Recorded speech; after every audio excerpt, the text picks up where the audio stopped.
గంటకు 500 రూపాయలు సంపాదిస్తే వారానికి 40 గంటలు పనిచేస్తే 1 కోటి రూపాయలు సంపాదించడానికి 24 సంవత్సరాల పైగా పడుతుంది. మీరు రిచ్ కావడానికి, వెల్త్ క్రియేషన్ చేయడానికి ఒక ఈక్వేషన్ ఉంది. అదేంటంటే మనీ ఎలా వర్క్ అవుతుందో చెప్పే ఒక సైన్స్. చాలా మంది ఈ దారిలో చివరి దాకా చేరుకోలేరు, కానీ చేరుకున్న వారికి మీరు అనుకున్న దానికంటే ఎక్కువ వెల్త్ ఉంటుంది. అది తెలియాలంటే ఇంకొక వెల్త్ ఈక్వేషన్ తెలియాలి. అదేంటంటే మనీ కావాలి అంటే ప్రాబ్లమ్స్ సాల్వ్ చేయండి. మీరు వెతికింది ఫ్రీడమ్. మీకు కావాల్సినప్పుడు కావాల్సింది చేయడం. నేను అఫోర్డ్ చేయగలనా అని ఆలోచించకుండా, హాలిడేస్ అయిపోయాయా అని చూడకుండా, రెంట్ ఎలా పే చేయాలి అని టెన్షన్ పడకుండా, పెన్షన్ మీద బ్రతకగలనా అని భయపడకుండా, డ్రీమ్స్ సాక్రిఫైస్ చేయాల్సిన అవసరం లేకుండా, మార్కెట్ అనేది మీకున్న ప్యాషన్ గురించి కేర్ చేయదు, మీరిచ్చే సొల్యూషన్ గురించి మాత్రమే కేర్ చేస్తుంది. చాలా మంది సక్సీడ్ కాలేరు రకరకాల కారణాల వల్ల. కానీ అతి ముఖ్యమైనది fail fast, move to next thing. అన్నింటినీ మీరే చేయడం అనేది ఒక బ్యాడ్ ఐడియా. అలాగే నేనే బెస్ట్ అనుకోవడం ఇగో. మీకంటే బెటర్ చేసే వాళ్ళు ఉన్నారు అని తెలుసుకోండి. ఒక్కసారి ఈ నోట్లను చూడండి. ఇవి 10 లక్షల రూపాయలు అని అనుకోండి. ఇవి 1 కోటి రూపాయలు. ఇవి 10 కోట్ల రూపాయలు. మరి ఇవి 100 కోట్ల రూపాయలు. అంటే $1 బిలియన్. గౌతమ్ అదానికి, ముఖేష్ అంబానీకి ఇలాంటివి కొన్ని వేల కోట్ల రూపాయలు ఉన్నాయి. మరి మీరెక్కడున్నారు? మీరు ఇప్పుడు ఒక జాబ్లో పనిచేస్తున్నారు కదా. ఆ జాబ్ కోసం మీరు డిగ్రీ తీసుకున్నారు, ఇంజనీరింగ్, ఎంబీఏ, బీటెక్, ఇంటర్మీడియట్. మీ సేవింగ్స్లో పెద్దగా ఏమీ లేదు. లివింగ్ ఎక్స్పెన్సెస్ చాలా ఎక్కువగా అనిపిస్తున్నాయి. మీకు సరిపడా శాలరీ రావట్లేదు అని అనిపిస్తుంది కదా. క్రెడిట్ కార్డ్ అప్పు మిమ్మల్ని వెంటాడుతుంది. ఒకవేళ మీరు స్టూడెంట్ అయితే ఒక డిగ్రీ కోసం చదువుతున్నారు, ఆ తర్వాత మంచి శాలరీ వచ్చే జాబ్ వస్తుంది అనే ఆశతోని. కానీ మీ దగ్గర సేవింగ్స్ లేవు. స్టూడెంట్ లోన్ మాత్రం తల మీద వేలాడుతుంది. వెల్త్ క్రియేషన్, రిచ్ అవ్వడం, అవన్నీ చాలా దూరపు కలలాగా కనిపిస్తున్నాయా? మిమ్మల్ని ఒకటే అడుగుతాను, ఆ మిలియనీర్లు, ఆ బిలియనీర్లు ఎలా చేశారు? ముఖ్యంగా చిన్న వయసులోనే అంత వెల్త్ ఎలా సంపాదించారు? మీ సమాధానం, వాళ్ళకి లక్ కలిసి వచ్చింది, రిచ్ ఫ్యామిలీలో పుట్టారు, చీటింగ్ చేశారు, వాళ్ళు ఎవిల్, నేనంత స్మార్ట్ కాదు, నాకు లక్ లేదు, ఇలా చెప్తూ ఉంటారు. అందుకే మీ కళలు, ఫామ్ హౌస్ కొనడం, ఫేవరెట్ కార్ కొనడం, పేరెంట్స్ మార్టిగేజ్ చెల్లించడం, వరల్డ్ టూర్ వెళ్ళడం, అవన్నీ కళలుగానే మిగిలిపోతాయి. అంటే మీరు ఒక కఠినమైన నిజాన్ని తెలుసుకోవాలి. అదేంటంటే ఇది రిగ్డ్ గేమ్. మొదటుండే నేను ఆల్రెడీ లూజింగ్ సైడ్ లో ఉన్నాను అని మీరు ఫిక్స్ అయిపోయారు. ఇక ఇంకొక పాయింట్ ఏంటంటే ద టర్నింగ్ పాయింట్. నేను మీతో చెప్పే ఒక ముఖ్యమైన విషయం, మీరు రిచ్ కావడానికి, వెల్త్ క్రియేషన్ చేయడానికి ఒక ఈక్వేషన్ ఉంది. అదేంటంటే మనీ ఎలా వర్క్ అవుతుందో చెప్పే ఒక సైన్స్. దానివల్ల మీరు మీ కళల్ని వదిలేయాల్సిన అవసరం లేదు. పేరెంట్స్ చేసిన మార్టిగేజ్ కట్టడం, వరల్డ్ టూర్కి వెళ్ళడం, ఇవన్నీ నిజం చేయవచ్చు. ఈ వీడియో చివరి దాకా చూస్తే మీకు అదేంటో క్లియర్గా అర్థమవుతుంది. నాణానికి ఒకవైపే మీకెవరు చూపించడం లేదు. కానీ ఒక వార్నింగ్ ఏంటంటే ఆ దారి చాలా టఫ్గా ఉంటుంది, స్ట్రగుల్తో నిండి ఉంటుంది, అప్స్ అండ్ డౌన్స్ ఉంటాయి. మన స్కూల్ సిస్టము, మన సొసైటీ ఇంకా చెప్పని కొన్ని చేదు నిజాల్ని మీరు జీర్ణం చేసుకోవాల్సి ఉంటుంది. చాలా మంది ఈ దారిలో చివరి దాకా చేరుకోలేరు, కానీ చేరుకున్న వారికి మీరు అనుకున్న దానికంటే ఎక్కువ వెల్త్ ఉంటుంది.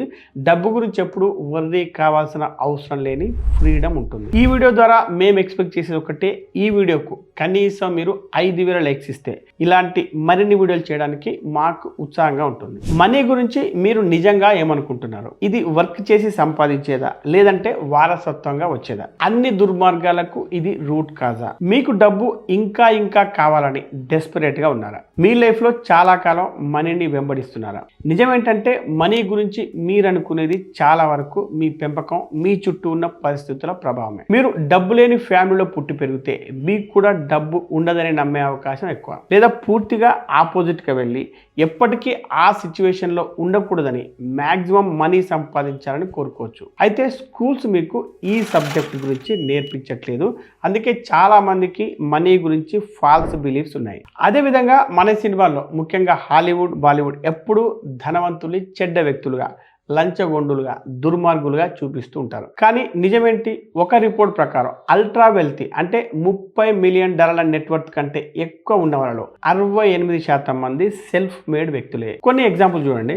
బైజూస్ ఫౌండర్ అయినటువంటి Byju Ravindran middle class teacher family నుండి వచ్చారు. ఇక పేటిఎం విజయ్ శేఖర్ శర్మ ఒక చిన్న టౌన్ నుండి వచ్చిన హిందీ టీచర్ కొడుకు. ఇక ఓయో రూమ్స్ ఫౌండర్ అయినటువంటి రితేష్ అగర్వాల్ ఒడిస్సాలో ఉన్న ఒక చిన్న టౌన్ నుండి వచ్చి 19 సంవత్సరాల వయసులోనే వ్యాపారాన్ని స్టార్ట్ చేశారు. అలాగే Warren Buffett, Jeff Bezos Elon Musk ఇంకా ఎందరో సెల్ఫ్ మేడ్. వాళ్ళకు తెలిసింది మీకు తెలియంది ఏంటి? The wrong equation. మీకు నేర్పించినటువంటి 2D equation money is equal to salary from job. Education తర్వాత డిగ్రీ, తర్వాత జాబ్, తర్వాత శాలరీ. ఇందులో తప్పేంటి? మీరు చాలా డబ్బు షార్ట్ టైంలో సంపాదించాలనుకుంటే ఈ ఈక్వేషన్ మిమ్మల్ని అక్కడికి తీసుకెళ్లదు. మనందరికీ ఒకే ఒక విలువైన రిసోర్స్ ఉంది, అది టైం. ఒక్కసారి పోయిందంటే అది తిరిగి రాదు. మీరు చేసే స్టాండర్డ్ జాబ్ లో మీరు సంపాదించే మనీ ఈజ్ ఈక్వల్ టు మీరు పెట్టే టైం.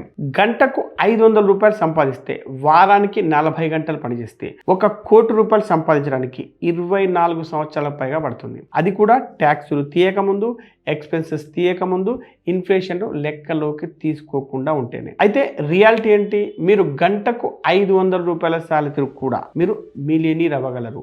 కానీ ఓల్డ్ ఏజ్లో బాగా పిసినారుగా బ్రతికితే మాత్రమే. మీ అమూల్యమైన టైం అంతా జారిపోతుంది. టైం కోసం మనీ ఎక్స్చేంజ్ చేసుకుంటారు, అది కూడా అంత పెద్ద అమౌంట్ కూడా కాదు. అయితే మరి ఇంతకుముందు చెప్పిన వారంతా యంగ్ ఏజ్లోనే మిలియనీర్లు, బిలియనీర్లు ఎలా అయ్యారు? The right equation. వాళ్ళకి మీకంటే మెరుగైన ఈక్వేషన్ ఉంది. వారు మనీని అర్థం చేసుకునే విధానం వేరు. ఏంటది? Top chasing money. క్యాపిటలిస్ట్ సొసైటీలో రూల్స్ ఎలా ఉన్నాయంటే మీరు సంపాదించేది ఈజ్ ఈక్వల్ టు మీ పర్సీవ్డ్ వాల్యూ. మార్కెట్ మిమ్మల్ని ఎంత వాల్యూ చేస్తుందో అంతే.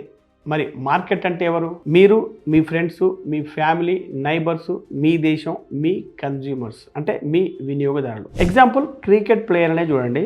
జనాలు కంప్లైంట్ చేస్తుంటారు క్రికెట్ ప్లేయర్స్ ఎందుకంత శాలరీ తీసుకుంటారు అని. దానికి జవాబు క్రికెట్కి హ్యూజ్ మార్కెట్ ఉంది. ఐపీఎల్ మ్యాచెస్ చూడడానికి కోట్ల మంది, అందులో యాడ్స్ ఇస్తే కోట్ల రూపాయలు, స్పాన్సర్షిప్స్ కోసం కోట్ల రూపాయలు. అందుకే టాప్ ప్లేయర్స్కి కోట్ల రూపాయలు వస్తాయి. విరాట్ కోహ్లీ, ఎంఎస్ ధోని, రోహిత్ శర్మ వీళ్ళు హార్డ్ వర్క్ చేశారు, కానీ మార్కెట్ వీళ్ళని హై వాల్యూ చేస్తుంది. ఇది హార్డ్ వర్క్ గురించి కాదు, వాల్యూ వర్సెస్ హార్డ్ వర్క్ గురించి. ఒక ఎగ్జాంపుల్ చూస్తే ఒక స్వీపరు లేదా ఒక క్లీనరు రోజు చెమటలు పట్టేటట్టుగా వర్క్ చేస్తాడు. ఒక అకౌంటెంట్ డెస్క్ వద్ద కూర్చొని వర్క్ చేస్తాడు. క్లీనర్ శాలరీ నెలకు 10,000 నుండి 15,000 రూపాయలు. అకౌంటెంట్ శాలరీ నెలకు 40,000 నుండి 80,000 రూపాయలు. ఎందుకు? Market perception. క్లీనర్ జాబ్ అంటే ఎవరైనా చేయగలరు, ఈజీగా రీప్లేస్ చేయవచ్చు. అదే అకౌంటెంట్ అయితే కొన్ని సంవత్సరాలు చదువుకున్నాడు, స్పెషలైజ్డ్ స్కిల్ ఉంది, ఇంకా ట్యాక్స్ లో సేవింగ్స్ అవి చేస్తాడు. కానీ ముఖ్యమైన విషయం ఏంటంటే జాబ్ చేస్తే షార్ట్ టైంలో వెల్త్ క్రియేషన్ జరగదు. మరి పర్సీవ్డ్ వాల్యూ ఎలా ఇంక్రీజ్ చేసుకోవాలి? ఎలాన్ మస్క్, గౌతమ్ అదాని, ముఖేష్ అంబానీ లాంటి వ్యక్తులు పర్సీవ్డ్ వాల్యూ ఎందుకంతగా హైగా ఉంటుంది అది తెలియాలంటే ఇంకొక వెల్త్ ఈక్వేషన్ తెలియాలి. అదేంటంటే మనీ కావాలి అంటే ప్రాబ్లమ్స్ సాల్వ్ చేయండి. ఈ స్టేట్మెంట్ మీరు డైజెస్ట్ చేసుకోండి. సంపద సృష్టి ఈ బేసిక్ సూత్రం మీద నడుస్తుంది. ప్రాబ్లమ్స్ సాల్వ్ చేస్తే మనీ వస్తుంది. Million rupee problem, million rupees solution.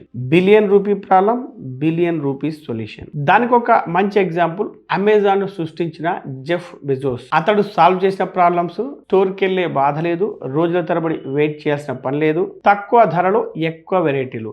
అంటే Jeff Bezos $1 billion problem solve చేశాడు కాబట్టి $1 బిలియన్ రివార్డ్ వచ్చింది. ఇంకా మన దేశం నుండి కొన్ని ఎగ్జాంపుల్స్ చూస్తే స్విగ్గీ, జొమాటో ఇంతకుముందున్న ప్రాబ్లమ్స్ సాల్వ్ చేసింది. ఏంటవి? తినడానికి బయటకు వెళ్ళాలి లేదా కుక్ చేయాలి. దానికి సొల్యూషన్ ఏంటి? ఫుడ్ డెలివరీ మీ ఇంటి వద్దకే వస్తుంది. రిజల్ట్ ఏంటి? $multi-billion company. ఇక ఇంకొక ఎగ్జాంపుల్ చూస్తే ఓలా, ఊబర్. అంత ముందున్న ప్రాబ్లం ఏంటంటే ఆటో కానీ లేదా ట్యాక్సీ కానీ రాకపోవడం, వచ్చిన బార్గెనింగ్ చేయాల్సి రావడం, అలాగే సేఫ్టీ ఇష్యూస్. దీనికి సొల్యూషన్ క్యాబ్ బుకింగ్ యాప్స్. దానికి ఫిక్స్డ్ ప్రైసులు, ట్రాకింగ్ సిస్టంలో ఇవన్నీ కూడా. ఇప్పుడు మీరు అడిగే క్వశ్చన్, మరి సమస్యను ఎలా కనిపెట్టాలి? నేను అమెజాన్, ఫేస్బుక్ లో అకౌంట్ క్రియేట్ చేయాలా? కోడింగ్ కూడా రాదు నాకు, అంత మనీ లేదు స్టార్ట్ చేయడానికి అని మీరు అనుకుంటే మళ్ళీ ఓల్డ్ ప్యాటర్న్ లో పడిపోతున్నట్టు. మీరు ఎప్పుడు ప్రాబ్లంతో స్టార్ట్ అవ్వండి, మార్కెట్ ని వినండి. జనాలకు ఏం నచ్చట్లేదు, ఏం కావాలని కోరుకుంటున్నారు, వాళ్ళని ఏం ఫ్రస్ట్రేట్ చేస్తుంది, వారికి ఏమి ఇన్కన్వీనియంట్ గా ఉంది. కొన్ని ఎగ్జాంపుల్ చూస్తే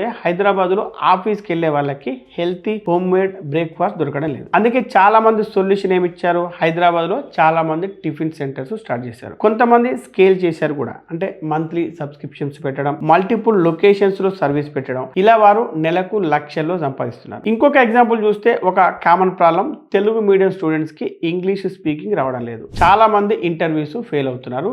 సో దానికి సొల్యూషన్ ఏంటి? లోకల్ గా స్పోకెన్ ఇంగ్లీష్ కోచింగ్ ఇవ్వడం. ఇది చాలా మంది చేస్తున్నారు. కొంతమంది దీన్ని స్కేల్ చేశారు. ఎలా అంటే ఆన్లైన్ క్లాసెస్ ద్వారా, యూట్యూబ్ ఛానల్స్ ద్వారా, ఇంకా యాప్స్ ద్వారా.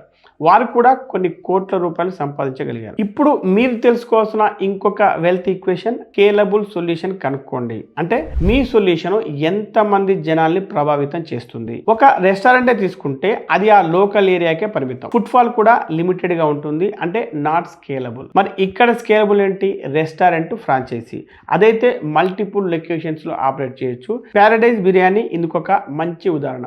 ఒకప్పుడు అది ఒక్క రెస్టారెంట్ మాత్రమే, ఇప్పుడు దానికి 30కి పైగా బ్రాంచెస్ ఉన్నాయి. ఇప్పుడు హైలీ స్కేలబుల్ అంటే చాలా ఎక్కువ స్కోప్ ఉండే బిజినెస్ల విషయానికి వస్తే సాఫ్ట్వేర్లు, యాప్స్ ఒక్కసారి బిల్డ్ చేస్తే చాలు, అంతు లేకుండా ఉపయోగించుకోవచ్చు. ప్రొడక్షన్ కాస్ట్ ఉండదు, షిప్పింగ్ కాస్ట్ అసలే ఉండదు. మీ స్మార్ట్ ఫోన్లోనే మీరు ఎన్నో యాప్లు రోజు వాడుతుంటారు కాబట్టి మీకు దీని గురించి ఎక్కువగా చెప్పాల్సిన పర్లేదు. వీటిల్లో ఇన్కమ్ అనేది వీస్ ద్వారా, ఆన్లైన్ కోర్సుల ద్వారా, బ్రాండ్ పార్ట్నర్షిప్స్ ద్వారా వస్తూ ఉంటుంది. ఇక మీ జర్నీలో నెక్స్ట్ స్టెప్, మీ బిజినెస్ స్మూత్ మిషన్ లాగా రన్ అవ్వాలంటే systems plus processes plus automation. ఇప్పుడు మీరు చేస్తున్న పనిలో బిజినెస్ లో ఏమైనా అవుట్ సోర్స్ చేయగలరా? ఒక ఎంప్లాయీని హైర్ చేయడం ఫైనాన్షియల్ గా వయబుల్ గా ఉందా? మీరు కాకుండా మీ పనిని ఇతరులు కూడా చేయగలరా అని చెక్ చేసుకోండి. అన్నింటినీ మీరే చేయడం అనేది ఒక బ్యాడ్ ఐడియా. అలాగే నేనే బెస్ట్ అనుకోవడం ఇగో. మీకంటే బెటర్ చేసే వాళ్ళు ఉన్నారు అని తెలుసుకోండి. అమెజాన్ జెఫ్ బెజోస్ ఒక్క ప్యాకేజ్ కూడా ప్యాక్ చేయడు. ఫ్లిప్కార్ట్ బిన్ని బన్సాలు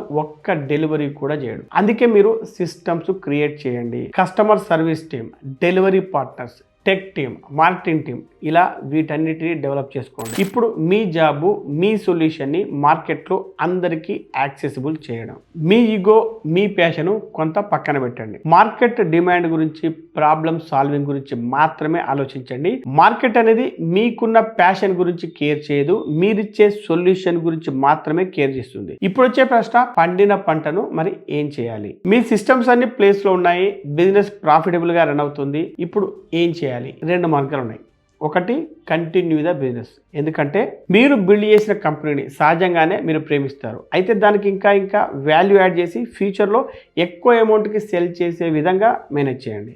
మీ బిజినెస్ ప్యాసివ్లీ రన్ అవుతుంది కాబట్టి ఇక మీరు కంటిన్యూ చేయవచ్చు. ఇక రెండవ మార్గం, అమ్మేయడం. ఇది మీరు సంవత్సరాలుగా బిల్డ్ చేసిన సొల్యూషన్ని ఎవరైనా కొనేసే మూమెంట్. కొన్ని క్లాసిక్ ఎగ్జాంపుల్ చూస్తే ఇన్స్టాగ్రామ్ ని ఫేస్బుక్ కు $1 బిలియన్ కి అమ్మడం, అలాగే వాట్సాప్ ని కూడా ఫేస్బుక్ కు $19 బిలియన్ కి అమ్మడం. మన దేశంలో ఎన్నో స్టార్టప్స్ ను, తర్వాత పెద్ద కంపెనీస్ కొనడం మీకు అందరికీ తెలుసు.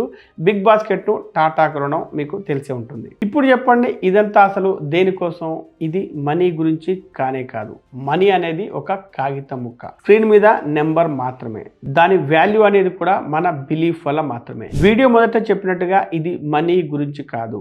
పేరెంట్స్ మార్టిగేజ్ చెల్లించడం, డ్రీమ్ కార్ కొనడం, వరల్డ్ టూర్కి వెళ్ళడం, ఫైనాన్షియల్ సిచ్యువేషన్ గురించి వర్రీ లేకుండా ఉండడం. అంటే మీరు వెతికింది ఫ్రీడమ్. మీకు కావాల్సినప్పుడు కావాల్సింది చేయడం. నేను అఫోర్డ్ చేయగలనా అని ఆలోచించకుండా, హాలిడేస్ అయిపోయాయా అని చూడకుండా, రెంట్ ఎలా పే చేయాలి అని టెన్షన్ పడకుండా, పెన్షన్ మీద బ్రతకగలనా అని భయపడకుండా, డ్రీమ్స్ సాక్రిఫైస్ చేయాల్సిన అవసరం లేకుండా. సో ఈ వీడియో నుండి మీరు నేర్చుకోవాల్సింది మనీ నేచర్ గురించి కాదు, మనందరికీ ఉన్న ఒక అమూల్యమైన రిసోర్స్ గురించి. అదే టైం. ఒక్కసారి వెళ్ళిపోయిందంటే తిరిగి రాదు. మీకు మీరు కొన్ని ప్రశ్నలు వేసుకోండి. మీరు ఇష్టపడిన జాబ్ కోసం మీ టైంలో ఎక్కువ భాగం సాక్రిఫైస్ చేయడం వర్త్ ఇటా? మీకు లైఫ్ అంటే వర్క్, ఇల్లు, టీవీ, నిద్ర, మళ్ళీ రిపీట్, ఇదేనా రిటైర్ అయ్యే వరకు? ఇలాంటి సిస్టంతో మీ లైఫ్లో ఇంకా ఎన్ని గంటలు కోల్పోతారు? ఈ వీడియో నుండి మీరు కనీసం కొంత ఎంటర్టైన్మెంట్, కొంత పర్స్పెక్టివ్ చేంజ్ అయినా వచ్చిందనుకోవచ్చా? చెప్పండి. ఫైనల్గా మీకు ఒక చివరి equation. Stop chasing money, start chasing problems. Find solutions to those problems. Problem solving is equal to meaningful struggle in your life. Video ముగించే ముందు ఒక్క మాట, చాలా మంది సక్సీడ్ కాలేరు రకరకాల కారణాల వల్ల. కానీ అతి ముఖ్యమైనది fail fast, move to next thing. Even మీరు బిజినెస్ కాకుండా ఇంకేదైనా చేద్దాం అనుకున్నా సరే మిమ్మల్ని మీరే అడుక్కోండి, నేను ఏ ప్రాబ్లమ్స్ సాల్వ్ చేస్తున్నాను? గుర్తుపెట్టుకోండి, మీ జర్నీ ప్రారంభించండి, ప్రాబ్లమ్స్ చూడండి, సొల్యూషన్స్ కనుక్కోండి, స్కేల్ చేయండి, ఫ్రీడమ్ సాధించండి. ఈ వీడియో మీకు నచ్చితే లైక్ చేసి కామెంట్ చేయండి. మీకు తెలిసిన వారందరికీ ఈ వీడియోని షేర్ చేయండి. Be rich, stay rich.